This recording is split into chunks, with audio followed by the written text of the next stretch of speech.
আজ রান্না করব ইলিশ মাছের মুড়ো দিয়ে কচুরমুখী। তার জন্য কাঁচা লঙ্কা, তেজপাতা ফোড়নে দেবো, তেজপাতা, শুকনো লঙ্কা আর জিরে। রান্নাটা বসিয়ে দিই। কড়াই তেল দিয়ে দিয়েছি, তেল গরম হয়ে গেছে। এবার মাছের মুড়োটা ভেজে দেবো।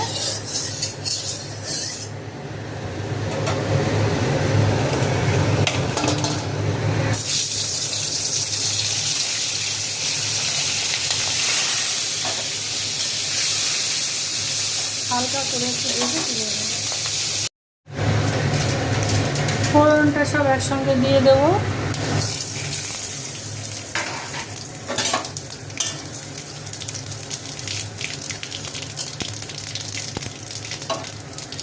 ভাজা ভাজা হয়েছে, আর কচুরমুখী দেবো।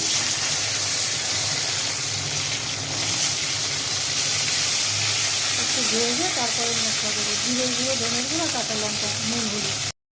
কচুরমুখীটা একটু ভাজা ভাজা হয়ে গেছে। এবারে যে লবণ, জিরের গুঁড়ো, ধনের গুঁড়ো, লঙ্কার গুঁড়ো, হলুদ গুঁড়ো একসঙ্গে দিয়ে একটু জল দিয়ে কষিয়ে নেব।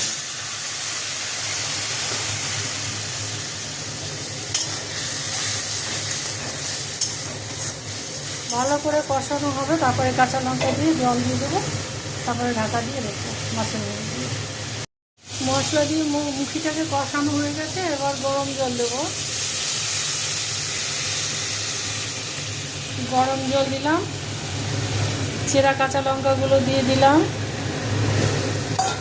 আর মাছের মুড়োটাও দিয়ে দিলাম একই সঙ্গে। সব দিয়ে এবার ঢাকা দিয়ে রেখে দেবো।